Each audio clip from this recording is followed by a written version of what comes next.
make. This is Stephen Weber, and you're watching Part 2 of Stephen King's The Shining. And this is Mick Garris. I'm the director on the show.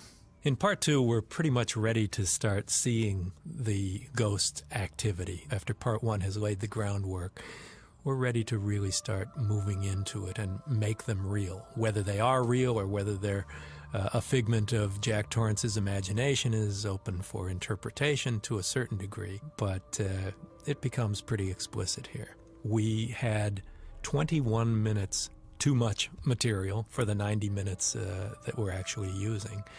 And we couldn't shift the beginning and end of any other part because of the nature of the story. I'm Stephen King, beginning with the AA meeting. And again, you know, we're talking about Jack is alcoholic and Steve King is alcoholic, which I am, I guess. They say that you never get better than that. I haven't had a drink probably in 15 years, I'm going to say. But you have to realize that when I wrote The Shining, the novel, one of the few things that's in this miniseries that isn't in the novel is I didn't know about AA then. That's Mick Garris right there. That shot of me over my name, it was very coincidental that it happened over my name. At least that's what the editor, Pat McMahon, told me was the case.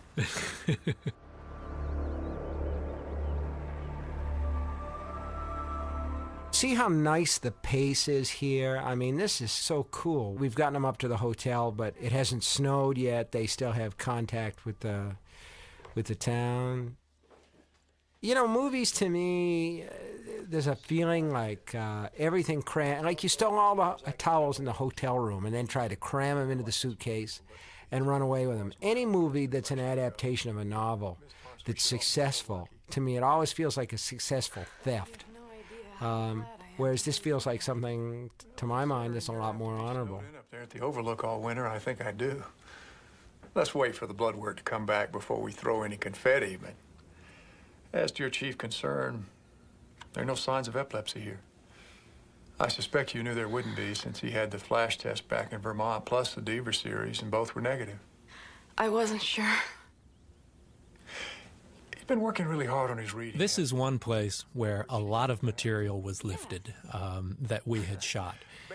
There was a scene leading up to this visit at the doctor's office and the AA meeting that took place beforehand. It's a walk and talk through the town where Jack and Wendy talk about poor Danny and the problems he's suffering and the like. And it was shot in the noisiest, most horrible little town in Colorado. It was a train depot. There were jets going over constantly. Dialogue was constantly being drowned out.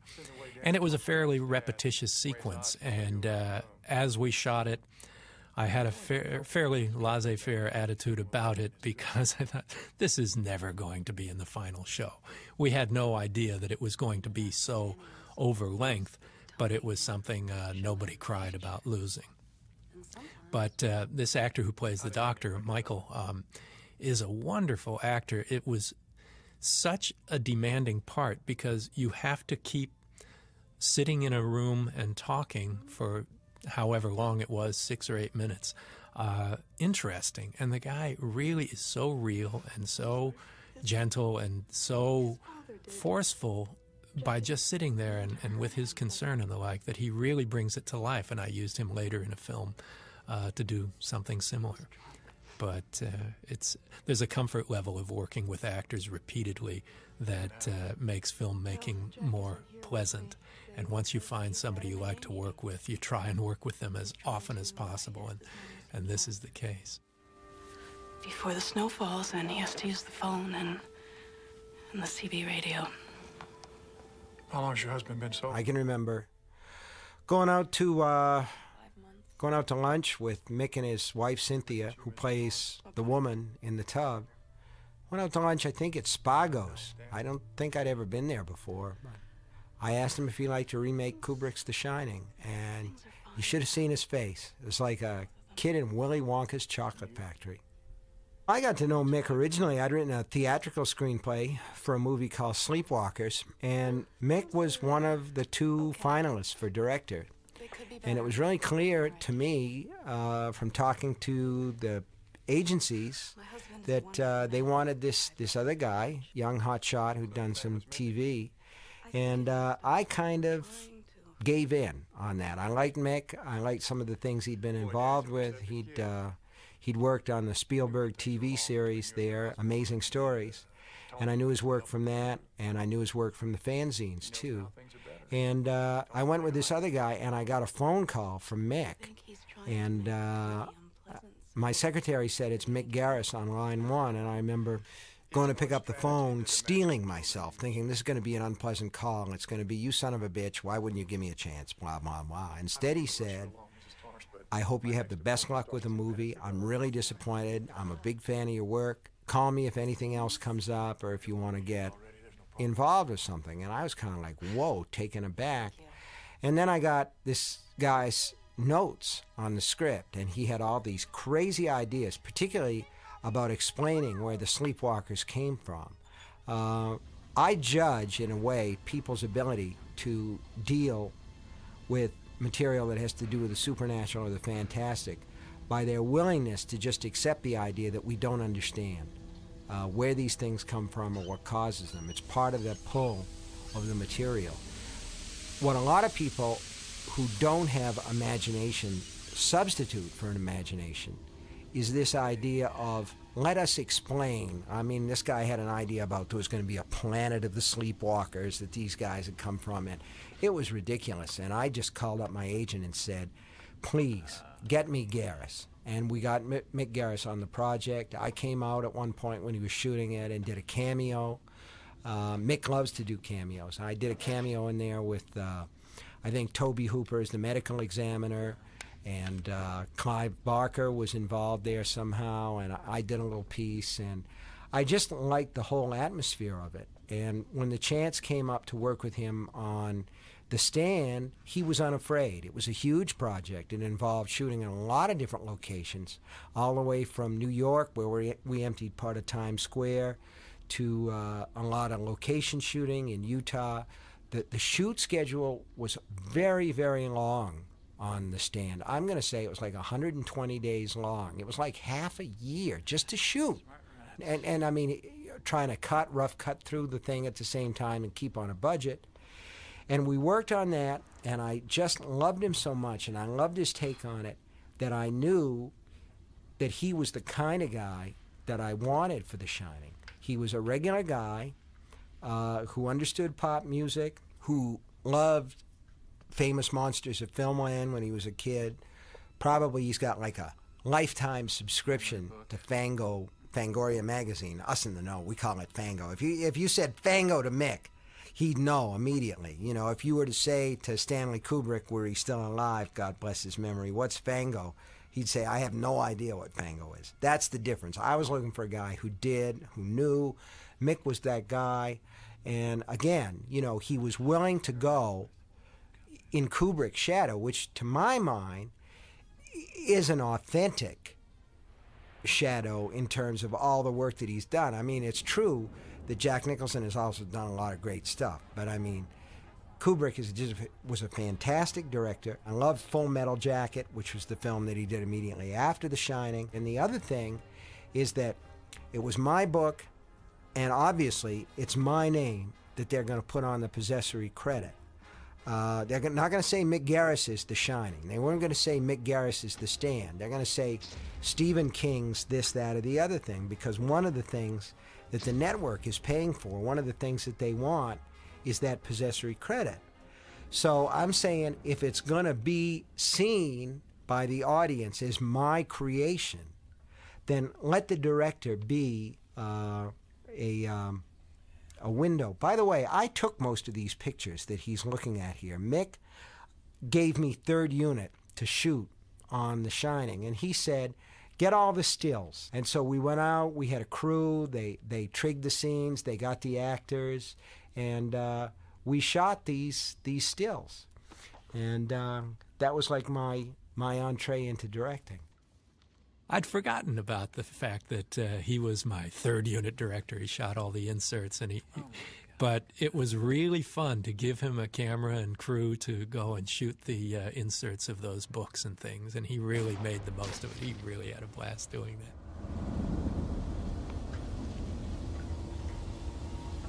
Who's there?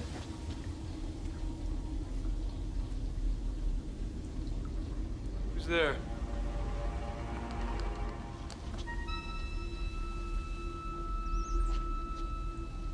I haven't seen this in a long time, and it really holds up well for me. I love Steve's take on Jack Torrance, and I love the sets and some of the acting sequences in here.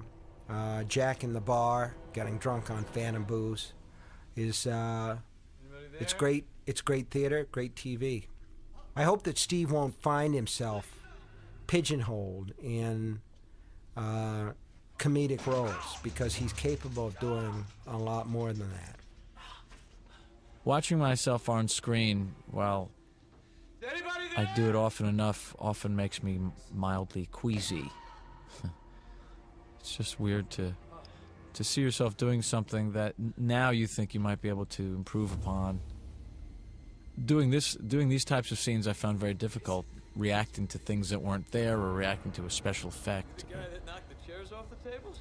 And having to be scared, I found to be kind of daunting, because I didn't want to look like a typical character in a horror film who turns around and says, "Who's that?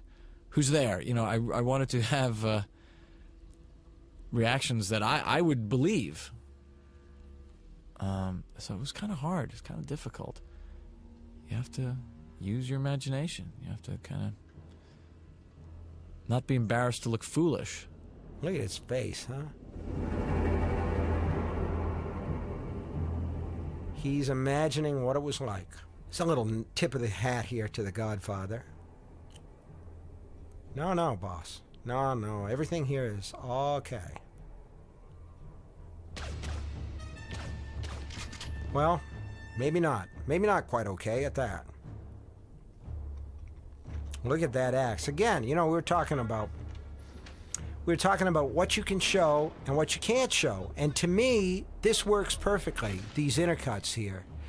We know, we've seen enough to know exactly what's going on here. The axe, to my mind, that's more effective than the graphic thing, because it leaves so much room for your imagination to operate in. I like it. But then, of course, I would. I wrote it. Is anyone here? Now that we're bringing the history of the hotel into the land of ghosts, and meeting where these ghosts may have come from, and what is coming of them, and what their relationship is to Jack Torrance and what they're wanting from him, that revelation is taking place here. And again, it's another reason I like Part 2 so much, because all of the pipe that's laid is starting to spring leaks. I don't know. Danny is the fulcrum of what the ghosts are after. Not only does he have that talent, he has knowledge. This is Pat McMahon, the editor. As an editor, when you are building an arc of a scene, sometimes you want to consider the whole arc of the show. And in this case, this is a story about this man's slow descent into madness and alcoholism and what it does to him and his family. And, you know, the arc is long, but when you're doing it for television, you have to make an individual arc for each act. So from an editing perspective, you have to try and include music and other things that make the act dramatic, whereas if you were doing it as a feature, you might be able to let something play at a more slow pace and a slower reveal. So that's a compromise that we have to make in the cutting room. In a film, there's generally thought to be a 3-act structure, and it's very literal in this case because there are 3 two-hour movies. And often what suffers the most is the second act, because you've got a great opening, you got a great closing, and how do you bridge the two? In this case, the slow act is the first act. I hope it's interesting, I hope it's fascinating, because I think the people and their plight are all interesting. But really, part 2 doesn't act like a second act, because so much that's happening here is paying things off, although the explosion really comes literally and figuratively in part 3. Part two is where you finally go, you cross the veil to the other side and meet the ghosts and their direct impact on the characters.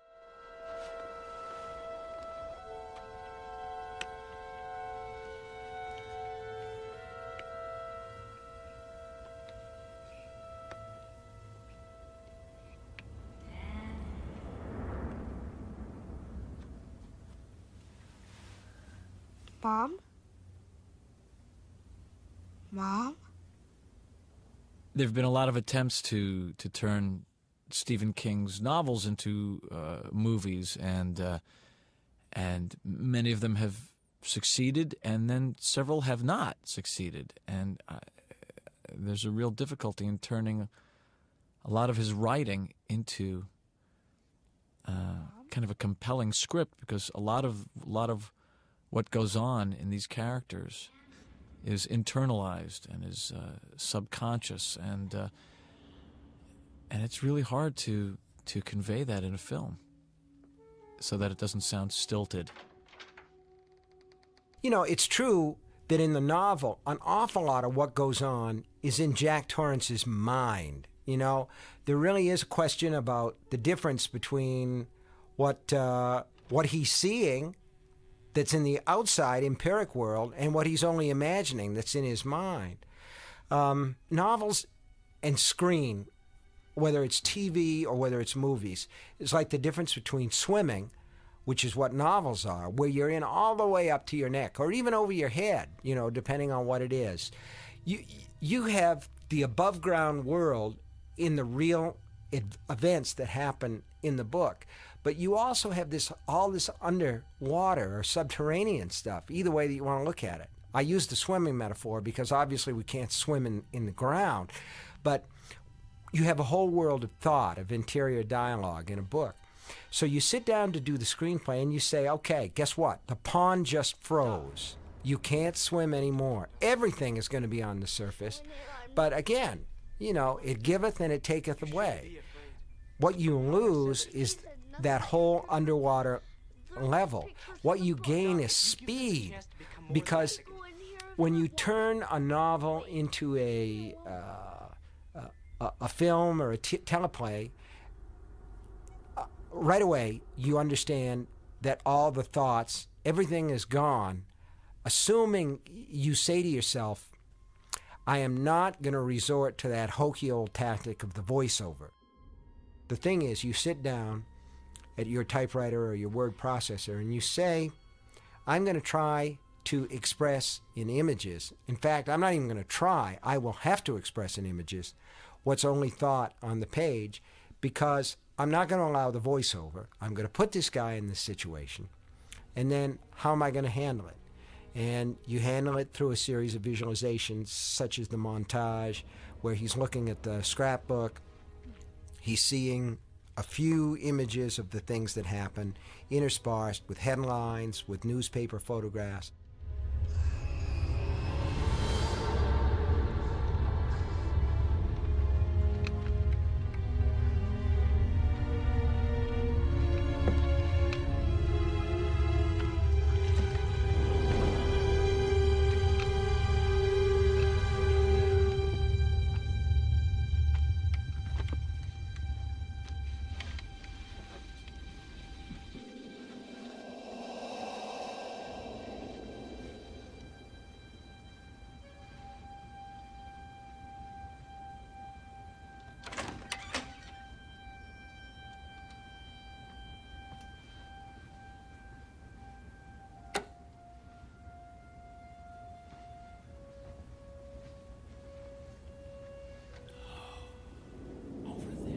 One of the things that goes on here from an editing perspective, again, so many of Mick's shots have movement in them, like this movement right here. They're subtle, but this boy started in a wide angle as a small creature at the beginning of the shot, and it's all one shot, and towards the end we're right in close with him. And the creeping camera and staying with these kinds of shots allows the camera to be an extra player in the whole thing, and you feel the ghost coming around you, so that, you know, you're more or less involved with these characters by the time the jolts come. And this has its own sort of elemental power. Isn't he cute there? Look at him. He's so cute you could just kill him. You know, you're just saying, Danny, buddy, don't go in that room. Don't go in that room. But he can't. You know, you get in the grip of that compulsion and you gotta see. Oh, man. This scared the hell out of people when it was on. It's almost too scary to look at. But you can't look away. And that's when this sort of thing really succeeds. Yes, Danny. Yes, Danny, the voice is saying. Come in. See. Danny, look, you get out of here. Do you understand me? You can't let them touch your mind, ever. Do you understand? Cody! Nothing here can hurt me. Just like pictures in a book. If I don't let them touch my mind. See, he's thinking all this in the book. You love me! Again, there you have a problem with standards and practices, and you're saying to them, now come on, it's just a little Cairo syrup coming out of a hose, and eventually you soothe them back to sleep, because that's what they want to do. They want to go back to sleep.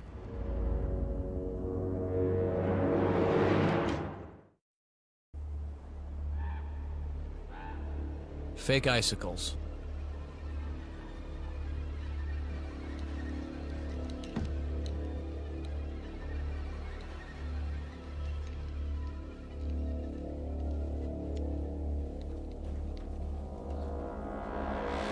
Danny. What are you doing? Nothing, Daddy. Nothing, Daddy. This is a great scene because it's all played under the surface. You know, This is Mr. Ullman's office. you can see how close he is to the edge of actually reaching forward and doing something to this kid. And the kid knows it, too. The kid's a victim of violence. Daddy? You wonder what he's going to be like when he grows up himself. Honest. Honest, Daddy. Because of the phone line. This is the first scene where really he's possessed for a lot of it. The only way. You know, clearly his behavior is so different and so bizarre. This is a scene that particularly bugs me, that I wish I'd done differently. Look at the smile on his face. They're trapped. He's glad. This is not good news, folks. I tell you, one reason I don't like this scene is because it does, what I'm doing is not believable. At that time, I wasn't a parent. I am now, and to see myself acting this way is anathema to me. But on the other hand, the character is behaving in a way that is strange and odd and unlike his normal self. You get around to breaking the rules. For me, this is the most effective part. This is what I call, Jack Torrance's Crazy One. Okay, the hotel has been working on him.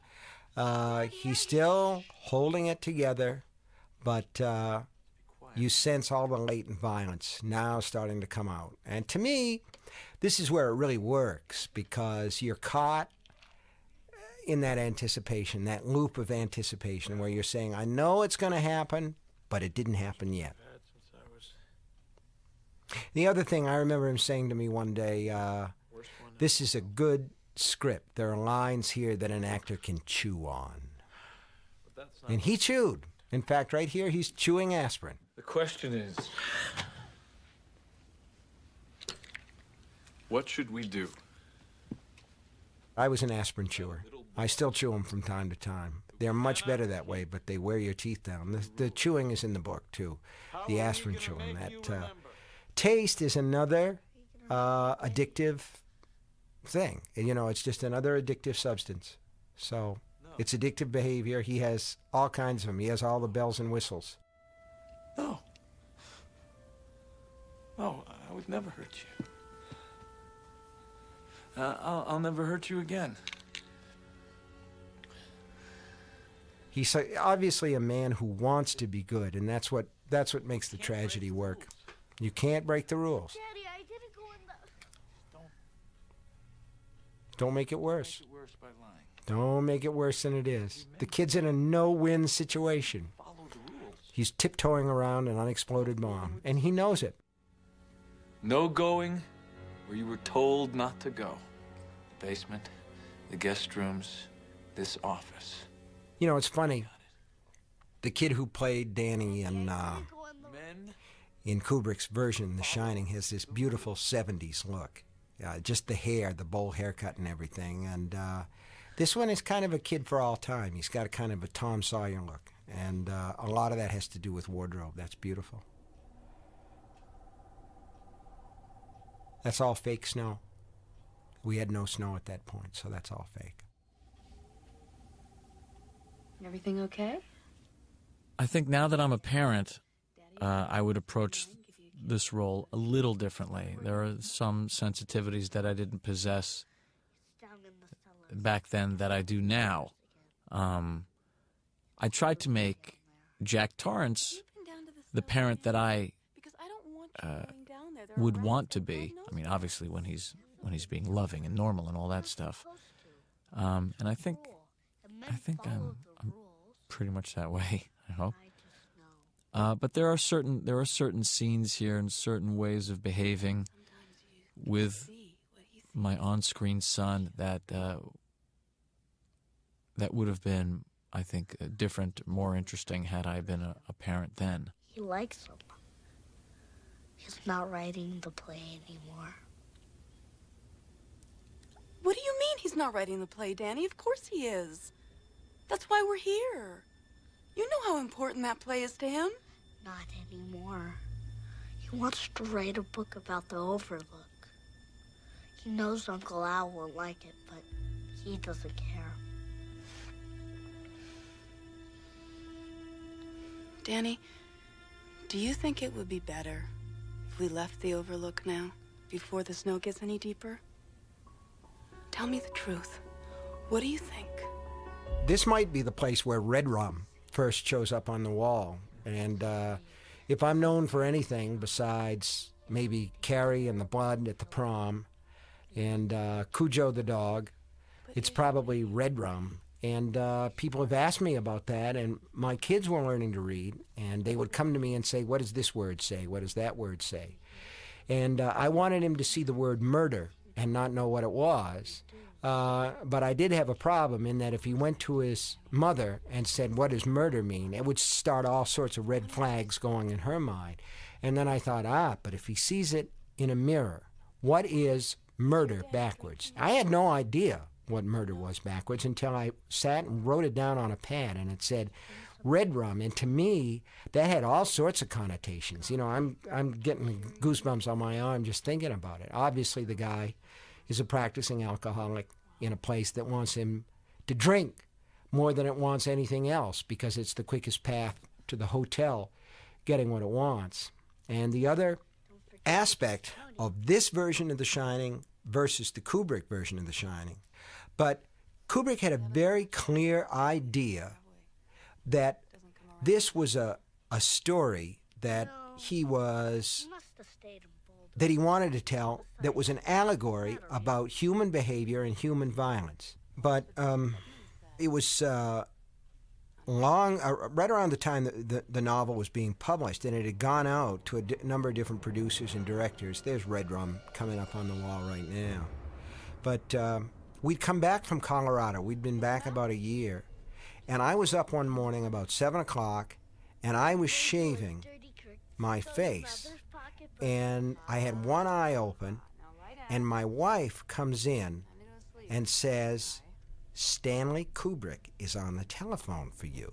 So I go out to talk to Stanley Kubrick on the telephone, and I say, hello, and this guy on the other end says, oh, Steve, Stan Kubrick here. Do you believe there's an afterlife? Well, what do you think, Stan? And he goes, no, he says, I think when you're dead, you're dead. And he said to me, I don't believe in hell.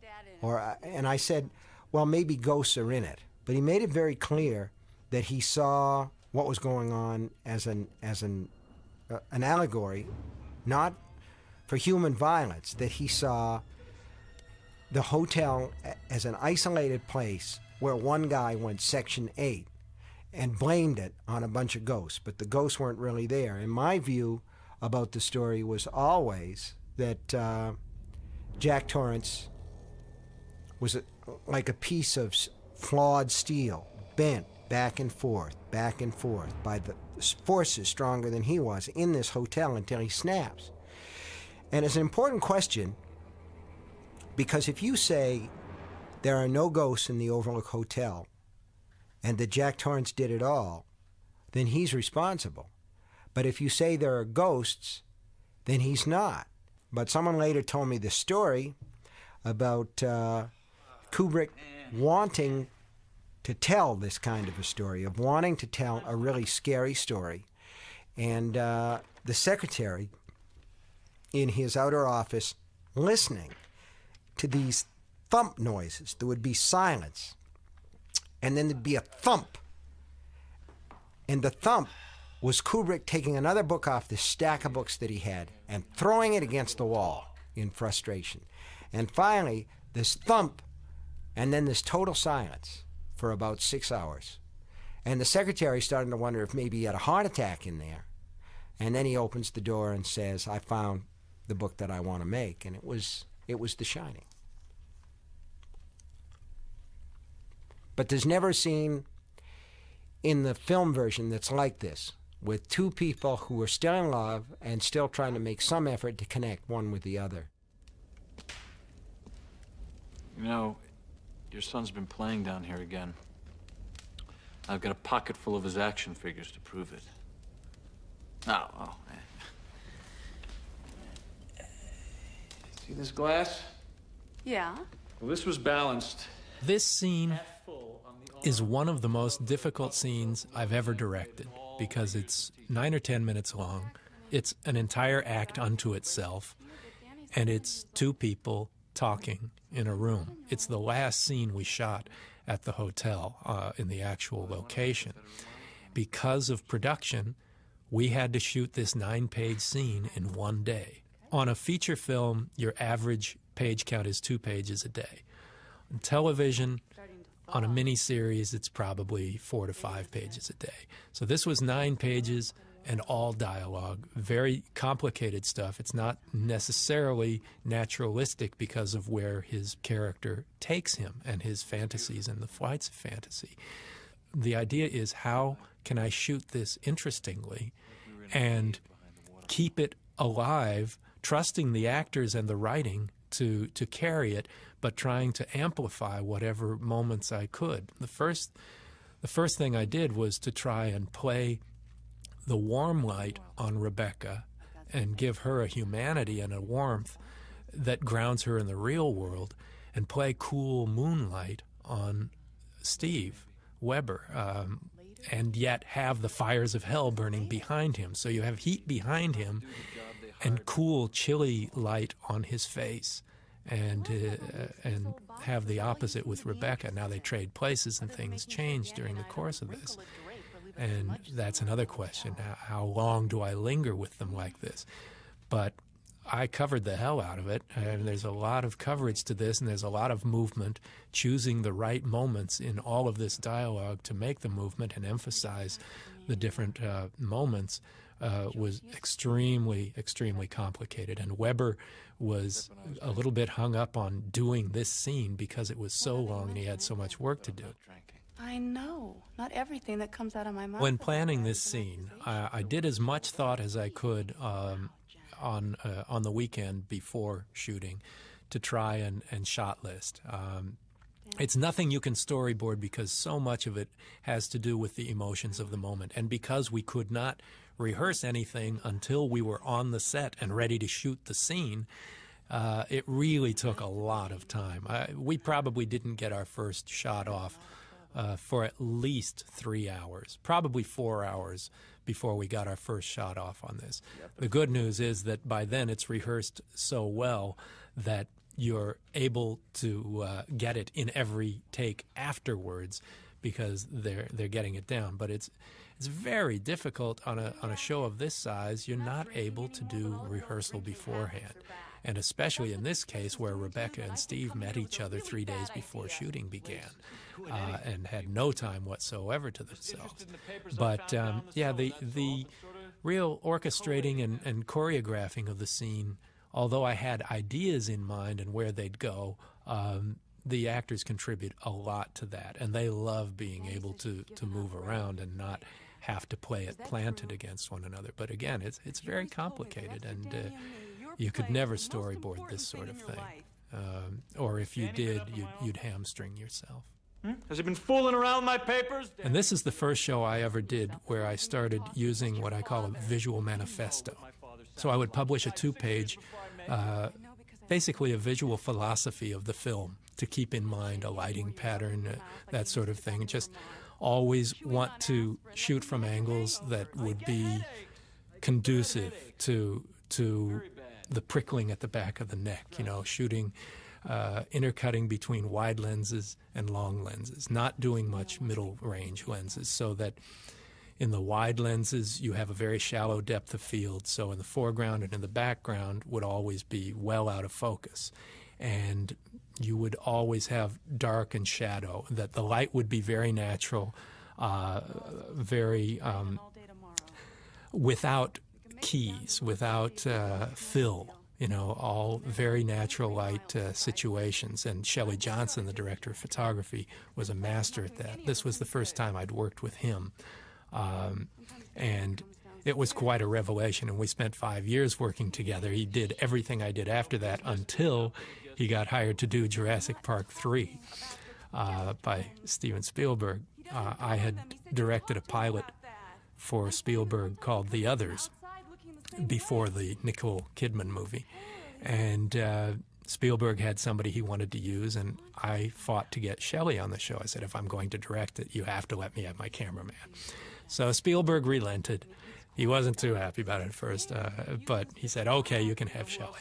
And so we did the pilot, and Spielberg was really happy with it, and I managed to get Shelley to do the additional 12 episodes that were made.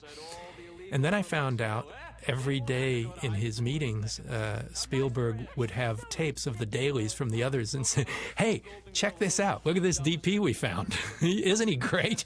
So he ended up doing Jurassic Park 3 and The Last Castle for DreamWorks. Your husband lost his last chance because his son sees things sometimes? That is so unfair, and you know it. Situation is unfair. But if you help me, the way Danny's been helping me... One of the things about Steve here is that he uses some of that comedic twinkle to devilishly good effect in conveying the idea of somebody who's hatching a really healthy psychosis there. I guess comparisons are inevitable between this version of The Shining and Stanley Kubrick's version of The Shining, as well as comparisons between my performance and Jack Nicholson's performance. I'm laughing because Jack Nicholson is a legend and one of my heroes, and I suppose if I were smarter, I would never have done this, because there's nowhere you can really compare to him as an actor. And so here was an opportunity for Stephen King to give them what he and they wanted. I think I said that when I auditioned for this, it just sort of slipped my mind that Jack Nicholson had done it, and I really didn't go in there knowing or having him in the back of my head. I probably wouldn't have gotten the role had I been thinking about that, because it would have intimidated me too much. Breaking Danny's arm? The relationship that Rebecca and I had was very interesting because clearly we had to create the illusion that we'd been together a long time, and also that we were at odds. She's a wonderful actress. I mean, she's very, very simple and very strong and completely believable. She was always prepared, and she took things very seriously in the best sense, and was very instrumental in making the character of Wendy a lot stronger than it was, especially in the Kubrick version of the story. Sometimes it was hard. With a recommendation. to be Jack Torrance, and especially in this scene where he's, again, starting to now slip into evil world and resist her charms. I think having the opportunity to tell this story over 3 nights allowed not only Stephen King, but all of us as actors to flesh out these characters more fully than in the 1980 Kubrick film, and not just, I'm not disparaging that film. That's a great movie. There are many things in that movie that are now, many images that are kind of iconic. Is that the word? Iconographic. You can't believe it, Wendy. The registration books alone, and that are truly terrifying. Jean Harlow, Joey Gallo. And yet, this is the fuller story right here, and captures more of what I think King wanted to convey. Because The Shining isn't just a horror film. It's not just a horror story. It is, as I say, I think, a metaphor for alcoholism and relationships and growth and all those things. And that's what makes the story accessible to so many readers. That's why I think he's thought of so highly, because people can actually relate to these characters. And in a way, I don't think you're really related to Jack Nicholson and Shelley Duvall, and because they were almost otherworldly. It was almost they were all so scary that it was not a conventional reality to latch onto, as opposed to this. You know, in this version, we're given so much time as an audience to grow with these characters, or descend with these characters. This is not just a horror film. This is obviously a drama with aspects of fantasy and horror in it. Just to digress for a second, my favorite thing about films is how everything is kind of faked, and even the glow of the fire. There's no fire there. It's just a light that's being manipulated. Surprised I enjoy watching films as much as I do. So I'm into those other aspects rather than the story itself. This is nice when they soften up with each other at the end. I don't know how likely it is after what just went down, but it's a really great moment where both of them are caught in the warmth of the firelight.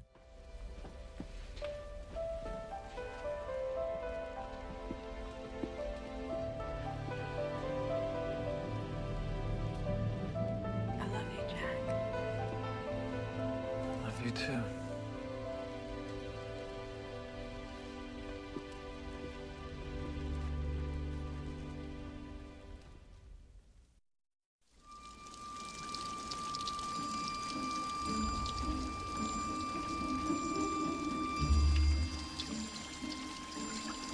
Okay, this is the first time we really have Jack interacting with the topiary animals, and an extremely difficult to shoot scene because you can't master it. You can't play it from beginning to end in any shots. And you have to build tension. It's a jigsaw puzzle. You can't really shoot in context. And all of that snow that's collecting on his snowshoes is obviously foam. It's soapy foam. And now I've ruined that scene for you forever. And a lot of this, you can see, this is before we had the big snowfall. In the distance, the trees behind him, there's no snow at the top of them.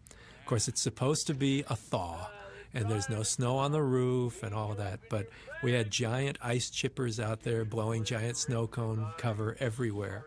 But really, I agonized over this short scene. I think we had to take, well, we spent a week cutting this scene, because we had all these pieces. There's a second unit that shot a lot of the inserts, a lot of the animals, but you just can't shoot in context.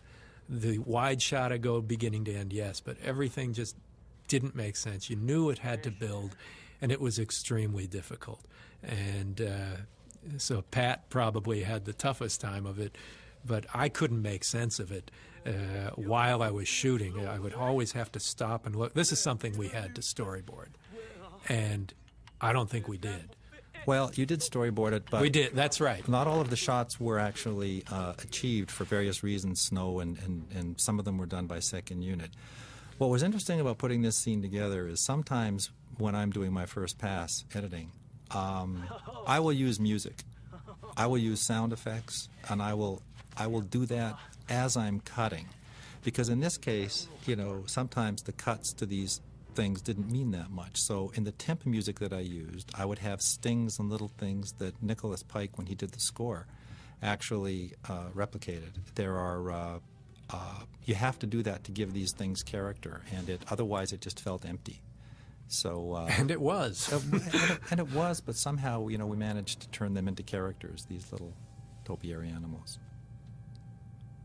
Yeah, but to get each of the things to feel suspenseful, we sat together in the cutting room afterwards, literally 1 week on this scene, which is a luxury you don't get in television very often. It's just fortunate that we had months before it was going to air. And just trying to build tension and not showing the topiary animals moving. The scariest thing that happens is you see a shadow move, you see snow drop off of these creatures. And to try and build that into a suspenseful sequence without getting into cheesy moving animal puppets, which we use later, but trying to build tension out of something that each of the shots is not tense. It really is the jigsaw puzzle itself coming to life that brings out the tension. The tension could only happen through editing. It doesn't happen in any one of the shots on its own. The other great thing about creating the fear is how good Weber is here. He really conveys what's going on in a way that we can all identify with, and that's another very strong opinion I have is creating fear requires the characters to convey their fear in a believable way. Again, music is so important here. Now, this hotel is built in what's called a snow shadow. A snow shadow is where there's very little snow. It's a geological situation where there's very little snow, which is why they built a resort hotel there. Well, the requirements of The Shining book and movie are that it gets snowbound and it gets snowed in, and the dramaturgy is quite reliant on having snowfall. Well, we had very little snowfall at this hotel during the months we were shooting there, but thank God we had one really heavy snow that blanketed things, because I had to reshoot a couple of scenes because we couldn't reach the tops of trees to put snow on them. You couldn't do wide shots, things like that. But finally, we were able to address that. This is one of our rare, real snowfalls right here. But it's true. After every take in that topiary scene with Jack running around, we had to go out and blow new snow on it or rake it out, and every single shot had to be completely redone.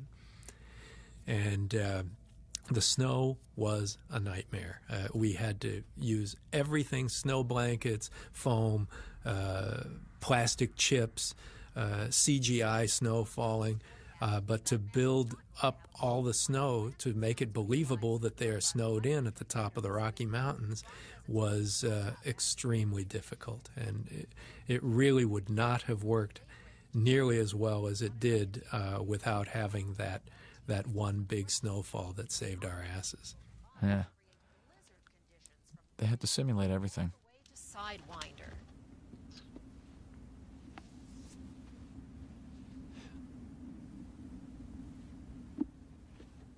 Brethren,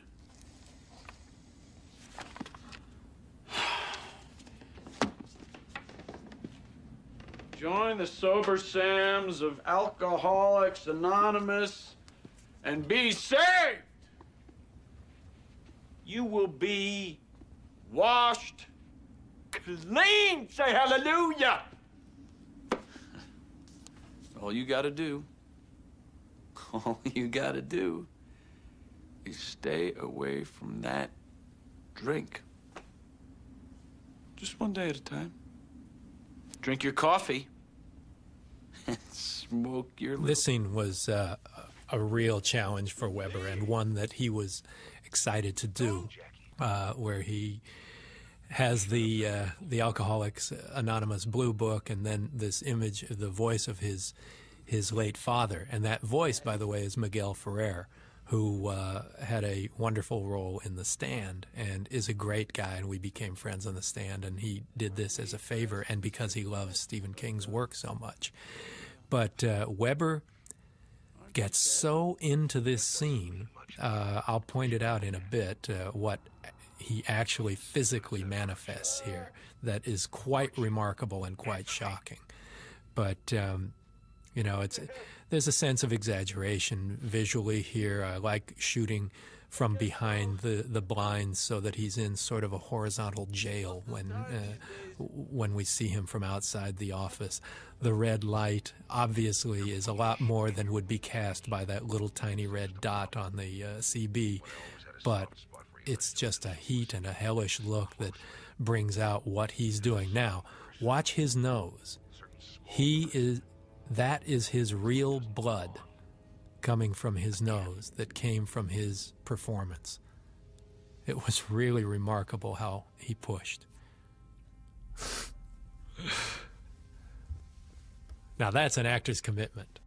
I can tell you one thing. We were talking a little bit before about the supernatural and whether or not I believe in things like what we're seeing here. This is a little boy who is seeing the revenant of a woman who committed suicide in a room in a hotel. And obviously, being in a place like the Stanley the first time, a place that has a long, long history, you know, stretching back through a couple of world wars and a lot of party time in the 20s, a lot of party time in the 30s. You say to yourself, at least you do if you're my turn of mind, how many awful things have happened in a place like this? How many people have died? How many people have had laid awake at night and had murderous thoughts about their wife or their husband? What nasty things have happened here? And isn't it possible that once a certain number of those horrible things happens, that you pass some kind of a point where it takes on a life of its own? They've betrayed you, Jackie, both of them. I'm Cynthia Garris, and I play the woman in 217 happily. I wanted this part. I really wanted it. And, well, you know, this is the third time that I had done special effects makeup, that I'd had the pleasure of being beneath special effects makeup. I really wanted to play this, but I knew that I couldn't go through that again, and I said, I'll play it if Bill Corso, who is the monster's best friend, I have to tell you, if he can devise something light and comfortable for me so that I can do it. And lo and behold, he did. I'm Bill Corso, and I guess I would call myself the chief makeup artist on the show. I was a big fan of Stephen King, and we had done The Stand with Mick, and that was probably one of the best experiences of my career, easily to that point. And we had such a great experience that when Mick announced that he was going to do The Shining, that we basically went knocking on his door saying, you know, we have to do The Shining. Well, everything went great. The makeup test was wonderful. The makeup was so comfortable. I could stay in it for hours without realizing that I was beneath this wonderful makeup. And Billy, I do want you to talk about what it was. It's very interesting how the whole makeup on Cynthia came up, because I think the beauty of the makeup of the woman in 217 is the fact that it was created out of necessity for Cynthia not wanting to be covered in all this special effects makeup. So I was trying to come up with something that is really simple and fast. And I came up with the idea of saran wrap. So that was easy to put on and easy to take off. And I knew what it would do is it would give the look of kind of like wrinkled, slimy skin. And what was great is we painted Cynthia up, you know, we kind of airbrushed her body, and we put the saran wrap on. We kind of used like a light, you know, water-resistant glue. And then we would put the saran wrap on, and then I would just kind of like paint it and tear it. And when she got on the water and the muck of the water, and the water was just tinted with like, you know, tempera paints and shaving cream foam. It's amazing how effective that looks. Nice and sanitary. Yeah, and it got on her and on the plastic wrap. It just made like for this continuous, just creepy, like unearthly, bile. And her face makeup was just a really simple one-piece prosthetic that was that we just glued on really simply and quickly. And it's funny, it's one of the faster makeups I've been involved in. The Mother Abigail makeup on the stand was a good 6-hour makeup, and this makeup on Cynthia, which is almost her full body, was like an hour and a half. We did it really fast. Oh, closer to 5 hours, wasn't it? Well, I think it was a little longer than an hour and a half. This is what everything that's really frightening comes down to. What's behind the curtain? Here I am about to appear in my tub of goo. Nice movie goo, sanitary, warm water, everything's great. Just about to shoot, and I looked just in front of me and realized there was a huge light just bending right over the water. And now I trust film crews, I do, and I trust my husband to make sure I'm perfectly safe. But I was so nervous with this giant light just hanging right over the tub that I think I had one or two big guys come, and they actually held it just to make sure that it couldn't fall off its clip. And electrify. And there they are, Ruby Dee's eyes. And I'm wearing contacts that actually were made for the actress Ruby Dee in The Stand. And they fit like a glove? Is that mixing metaphors? Or they were great. It's, you know what, a 110-year-old woman and a rotting corpse. Yeah, not much of a difference. This shot right here, I think, this scares me. This is one of the creepiest things I've ever seen. Hey, I sleep with you. How do you think I feel? Thanks. I think I go on job interviews, and this is the only picture I feel like I need to show in my portfolio, because after they see this, I'm like, oh my God. Did you see those long, skinny feet? I had a friend in San Francisco who I hadn't seen in years, and she watched this without realizing that Mick made it or I was in it, and she called me because she recognized me from my feet coming out of the tub. Well, what's great about Cynthia is that she's very tall and lean, and putting her up in this makeup up against this little boy, I mean, it's a really wonderful counterpoint that is quite horrifying. And again, taking the time to build to this. Ah, here they come. The best arms. Those are the best arms.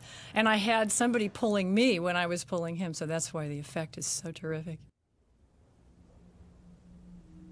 I did a lot of research with, I had tons of forensic pathology research, and I was just amazed at how I would do some stuff, and Mick would we'd walk it on set, and I wouldn't even have to say, how does this look? And Mick would be, oh, that's just great. Let's go. I was really surprised at how far that they would let us go.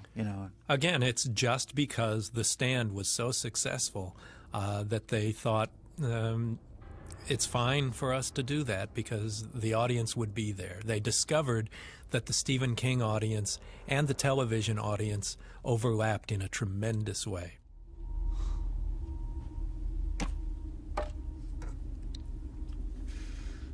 Danny.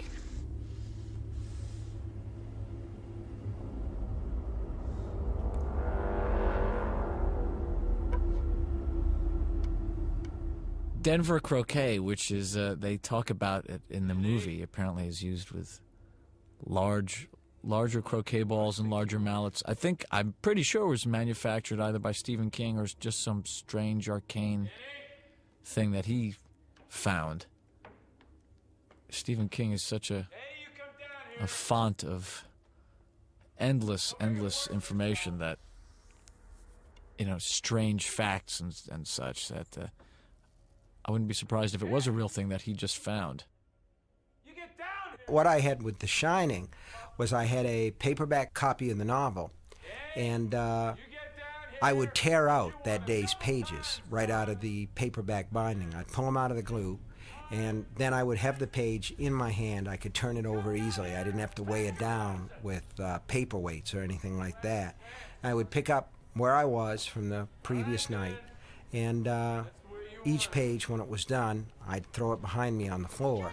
And at the end of a good day, there might be 40 pages scattered around.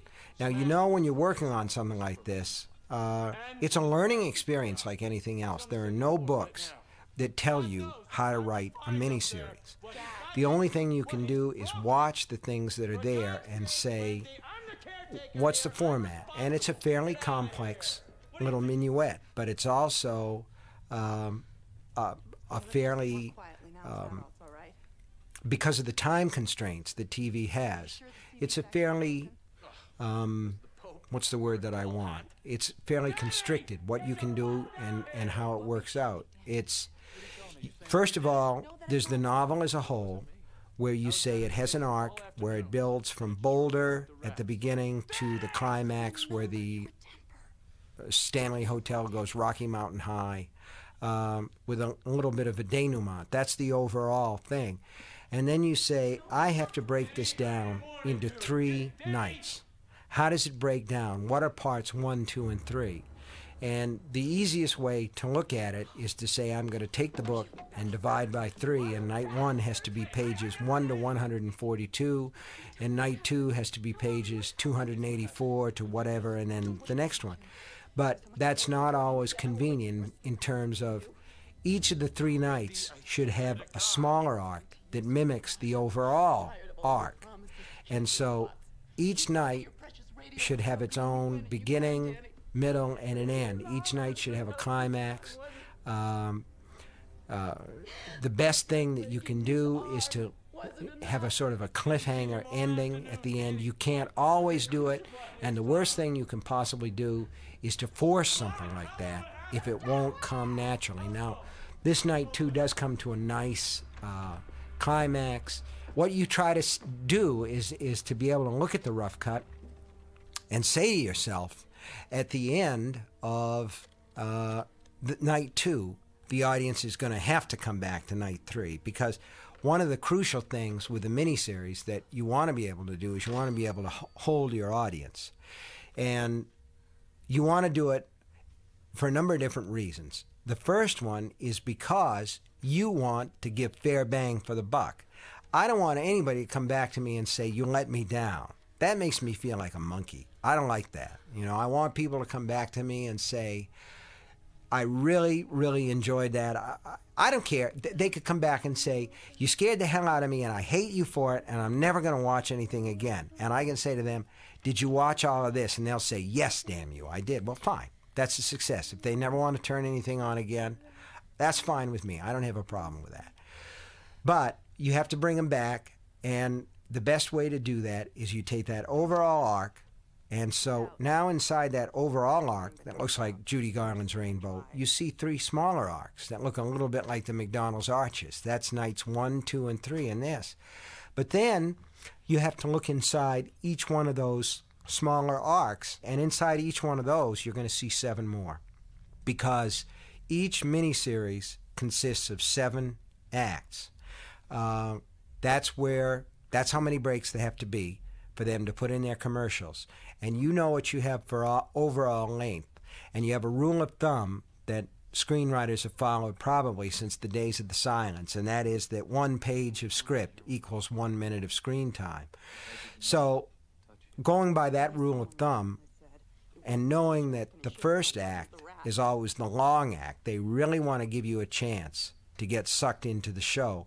Sometimes in the first act of that night's miniseries, you can have as much as 18 minutes, maybe even a little bit longer if you want to. But it doesn't have to be exact. It doesn't have to be to the minute. But what you do, again, is you try to create within that little framework a beginning, a middle, and an end, an arc of suspense that leads up to what they call a pulled black. Now, what the audience sees instead of a pulled black is a commercial. You know, they see dancing toilet bowls. They see ads for Tampax, antiperspirants, whatever it happens to be. And granted, that's something that Val Lewton and the great horror film directors of all time, they have never, with due respect, had to face, which is the idea of taking Danny Torrance from the room where the woman is strangling him to an ad for the Ford Escort, and then saying to the audience, I want you to be able to pull you back into this story again and pick up where you left off. So when I sit down to work, I'm very, very aware of what the form is that I have to work in, and I'm trying to make it fit. I'm not trying to force it. The best way to do that as a writer is to stay relaxed and not to worry too much about form, to know that you can always adjust it later on. We knew the moment we shot this shot that this would be in every teaser for the show. And believe me, that turned out to be the case, and I couldn't be happier about it. Again, it's part of the visual manifesto I mentioned earlier that everything was shot from a low angle. Everything, we wanted to use as much natural light as possible and as sourcey as possible. And our director of photography, Shelley Johnson, is quite a master at that. Shelley? I'm Shelley Johnson, and I'm the director of photography. One of the most interesting things that I'd actually never seen before was the visual manifesto, and I think it might have been the first time you had done that. It was indeed. Yeah, and it contained all kinds of references as to angles and the feeling of light, color, because so much of the story took place in one location. We really felt like that environment needed to evolve with the characters, and their placement in that environment meant a lot to the telling of the story, and which probably is what led you to write the manifesto to begin with. So everybody would know exactly what approach we were taking, from art department to camera department to visual effects and all of that. Just everyone being able to contribute ideas that would help give it a unity, a visual philosophy. Yeah, I thought it was very instrumental in really getting everyone dialed in, and it's one of the first projects I had worked on where I thought every department was working toward one common goal, at least visually, and really understanding, what the storytelling was going to be and how it was going to be represented. I thought it was very important, and I think it paid off, particularly with a project of this length.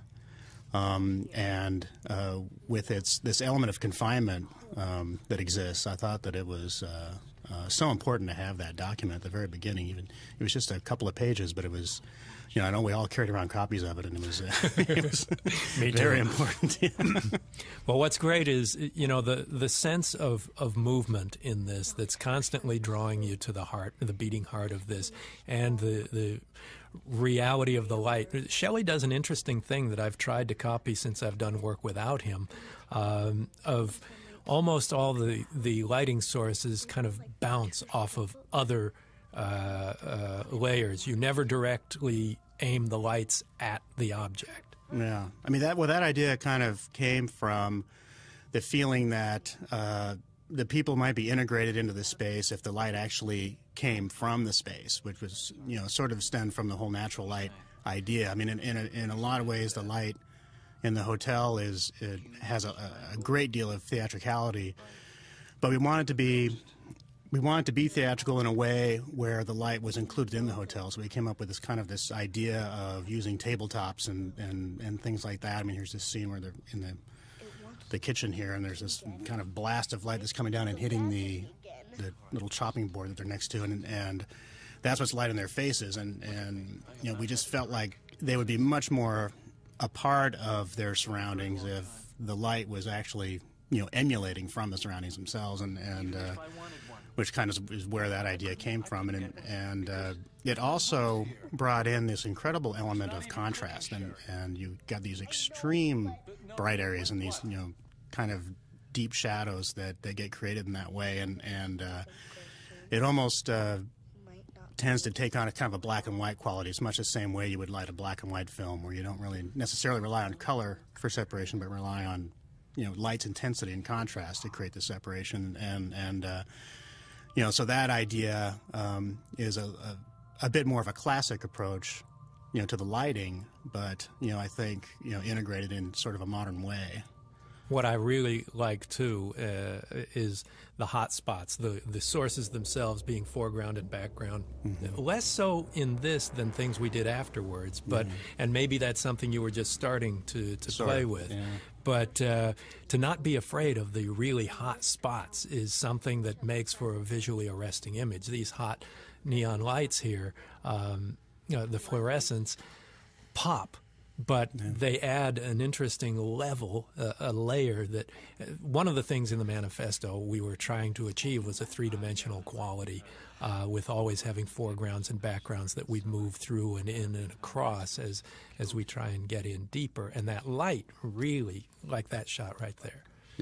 Yeah. With the idea, I mean, when you have kind of a series of light and dark areas in the frame, it's always a thing for a cameraman, I think, to create depth in a two-dimensional medium, like film, where and one technique is to have areas of extreme brightness and areas of darkness that you can kind of build the depth in that way. And the situation here in the kitchen where we're also doing with color, there's the kind of this warm area where the characters are, and then the background areas, even though there's layers of shadow between the backgrounds are also cooler, and again, just trying to present the environment with a sense of scale to the characters, to make the environment look bigger than they are, even though, there are three people in this confined space. We wanted the confined space to be vast and large, and larger than they are, much more out of scale than a house would be, and so using that technique kind of helped bring that to life. And this is one of the first films where I think started experimenting with kind of the hot spots and the extreme contrast like that. And it's kind of hilarious when you're doing it, because when you're lighting, you're looking through the camera, and you have these hot spots and hot sources, and your eye starts to adjust for them, and the rest of the frame starts to look very, very dark. And so it's kind of scary, because especially on a video monitor. Yeah. And so you start to lose track of kind of where things are, and you sort of have to be careful when you do it of making sure that your eye doesn't fool you necessarily. Well, like here in this shot right here, we've got all these hot lamps, and they don't distract you from Weber. If anything, they just add to his mental state. Yeah, well, that's good. Yeah, we like the idea, I know, that of having the tonal values in the lobby in particular. They kind of tend toward those kind of deep greens and reddish tones, and the lamps seem to go more toward kind of the white and yellows, and having that kind of color contrast was instrumental, I think, in again creating depth in a place like the lobby.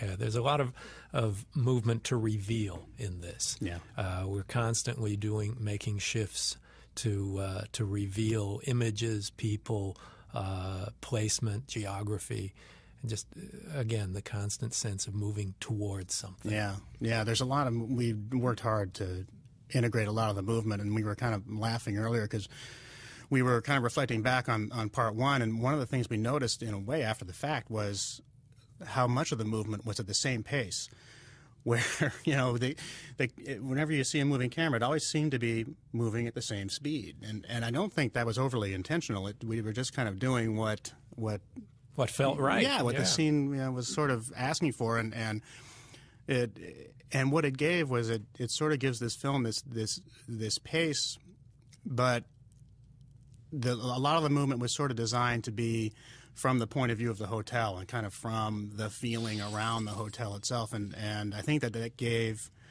that idea a lot of consistency, just to have that same type of pace, throughout. And as the story progresses, I think the movement, either gets slower or faster. There's very little consistency, but I think that kind of lends to the idea that the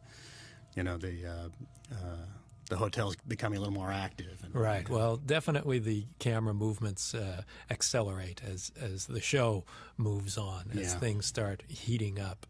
And coincidentally, as we're recording this commentary, ABC is rerunning the show for the first time since it was made. So we've been watching it individually taking place and being reminded of all these things just in time to talk about it here. Yeah, it's wonderful to reflect back and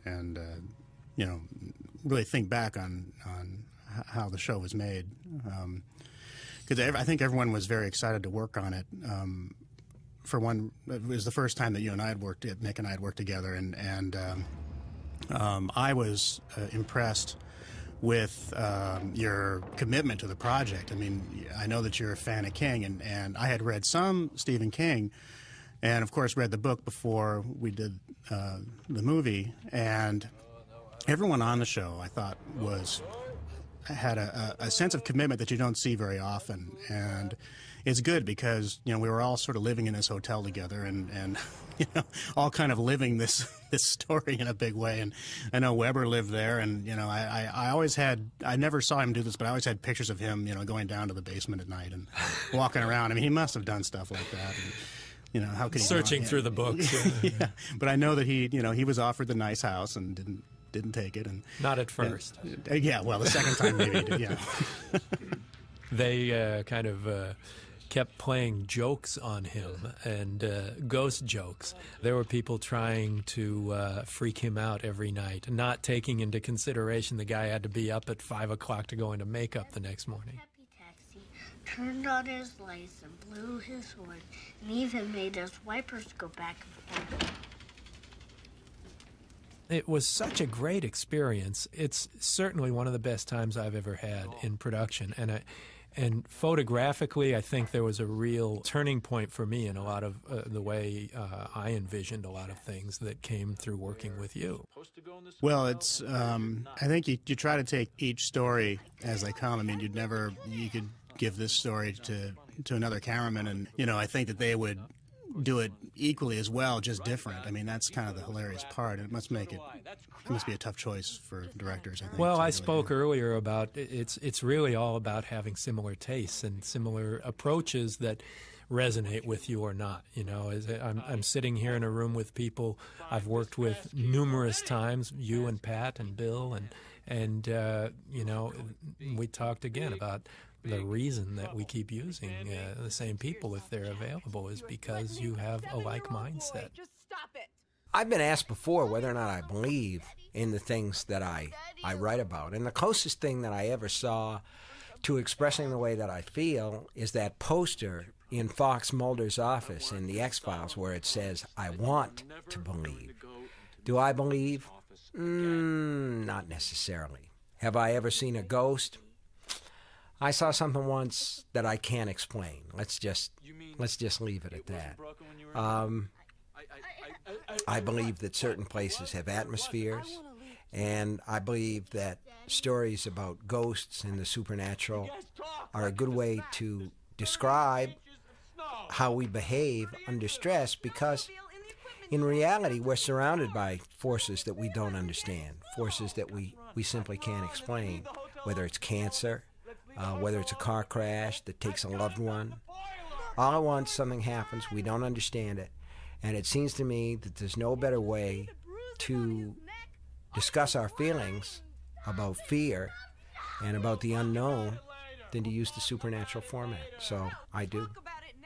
It's not very satisfying, but it's the best I can do. I myself would love to see something supernatural. I would love to see a ghost. I'd love to see a UFO. I'd like to have lunch with Bigfoot. I'd like to. I would just like to see for myself some of these things. But I haven't been. I haven't been chosen.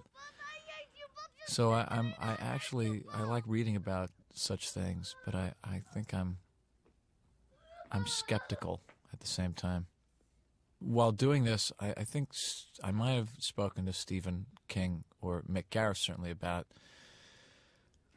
things supernatural. And I think on one level, we may have decided that a lot of those things come out of a need that people have to get away from their own problems, in a sense, to not have to believe that they themselves might be the source of all happiness and or pain.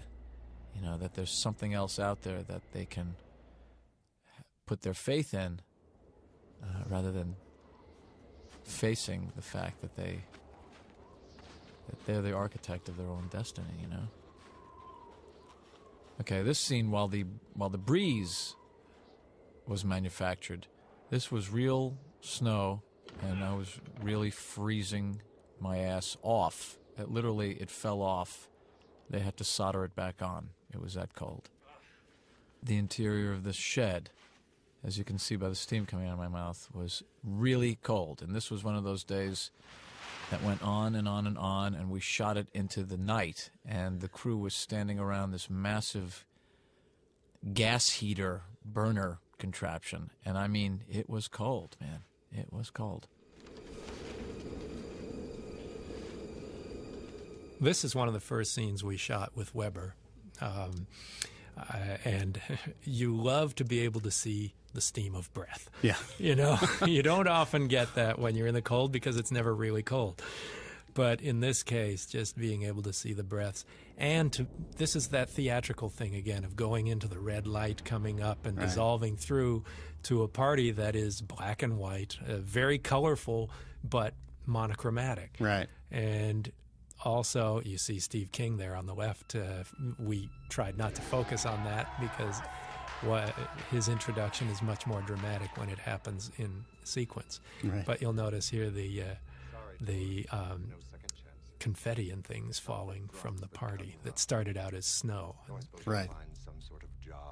I like the way that red light kind of survives that dissolve into the party too. Yeah. It kind of gets to the red as the last thing to vanish from the frame, and that was kind of a pleasant surprise in a way, you know. Exactly. There were a lot of things that we did in post that were happy surprises like that, or things that Pat had put together that worked for him. Mm-hmm. Here's some real examples of extreme light and dark in use. Yeah, and here are the hot spots that are really obviously making a statement here. But there's these hot white sources, and you know, the light in their faces was actually off of the papers and whatever objects were on the table there, and that was it.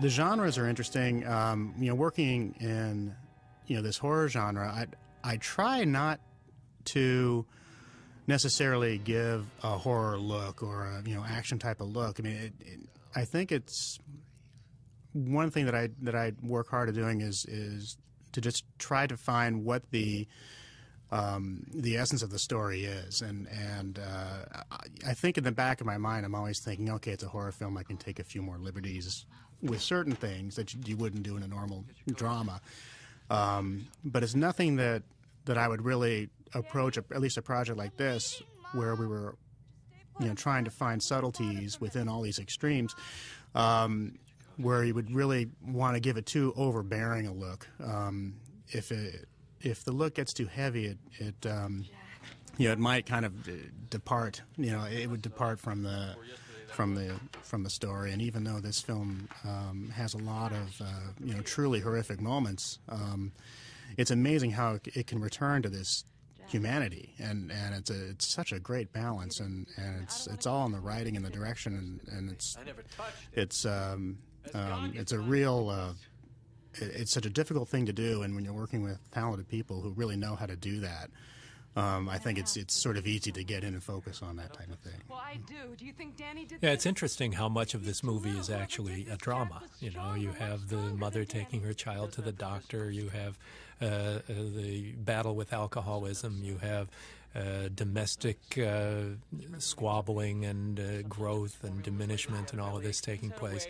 And for me, the philosophy is to treat it all like Shakespeare, and not meaning overblown or exaggerated and the like, knowing when to choose the moments of exaggeration, always trying to represent it in the most artful way and the most dramatically amplified way, you know, pictorially, sound, music, all of those things, is to respect the material. Yeah. You know, that's the important thing. And King, fortunately, gives me material I can respect. And, you know, I don't want to take a job that I can't respect with everything I've got and give to it. And, you know, whether or not it succeeds is up to the audience and not to me. All I can do is do the best work I can do. And I had really wonderful material to work from.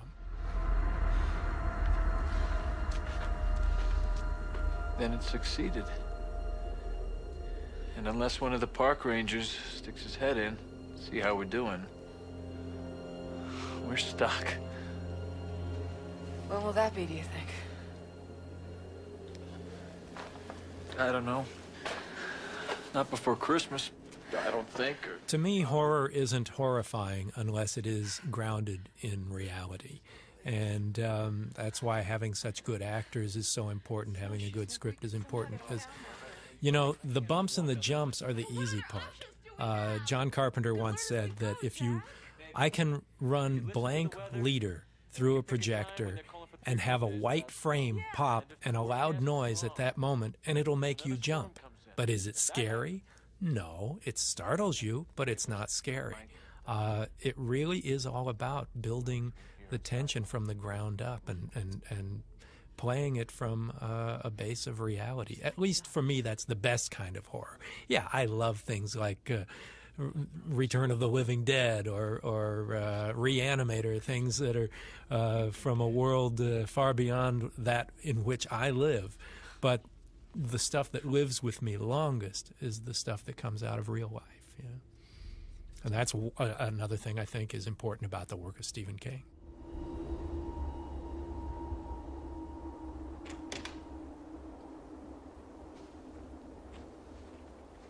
Cortland and I had a very cool, funny relationship.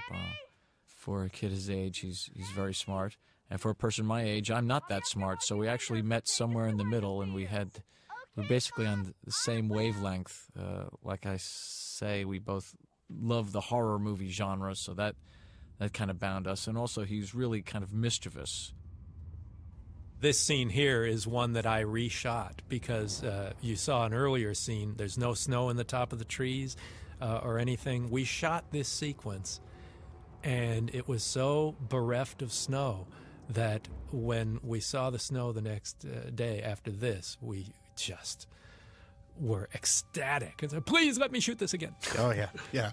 And that previous night, we were out there doing those night shots in front of the place, and just, I mean, you know, I had no idea it could even what snow was until that night. And I mean, you know, we'd be trying to get these low angles up on the hotel, and you know, the lenses would just be filling up. It's just fast as we could blow these lenses off. We'd shoot, we'd get a few seconds, and you know, Pat would cut these precious frames before it'd just be a whiteout. And that was great. And actually, hilariously, one of the coldest places I thought was that little shed where the snowmobile was. That place was, what was it? It was like a 4 below. My God, 4 below. It was really cold in there, and which is why you see the breath, and you know, it's just wonderful. And you know, then you know, you cut to you know, interiors on stage, and you're on this nice, warm, comfortable stage, yes, and trying to make it look cold outside, and it's such a funny balance. And you know, when you make a movie, you're faced with all these, you know, the most bizarre things that you need to do, and in the most unusual elements, and it's just such a great part of the process, and I think we all really like that. Yeah, being on location is both the most wonderful and the most horrible at the same time. Right. Yeah, because I mean, what's great about being on location, I think, is you look at a place in a new way, you know, and I think everyone is, you know, creating an interpretation of the location and where you are, and you know, which is different from a stage or doing it in, you know, a place where you live. It's, you know, all traveling to a place, and it's new for everybody, and I think people, you know, end up forming kind of a new point of view, a new way to look at the story. You're kind of there for that purpose, and you know, in a way, I feel like, you know, some of the best movies I've worked on have been on location because of that reason. Yeah, there's something you just can't get from a stage. This is nice. Now we're really amping up to the end of part 2 here, where all of the everyone's individual story starts to tie together and prepare us for the explosion that episode 3 is. And finally, Wendy is being drawn into it personally rather than from a distance. So Wendy's got her story. Jack has his infatuation with the history of the hotel and its ghosts, literal and figurative, creeping up on him. And Danny is most at risk. And it's great to see that all tie together and to just leave the audience for, in this case, it was another couple of nights, They skipped over Tuesday and showed it on Wednesday. So nothing like leaving a little boy in jeopardy for a couple of nights to try and get the folks to come back the next time. Especially when it's 3 CGI lions coming for them. All right, part 3 will be coming up next, where all of these elements converge in what I think is probably the most potent part of the show. This is Stephen King saying, I'll see you over on part 3 of The Shining. That's the part you don't want to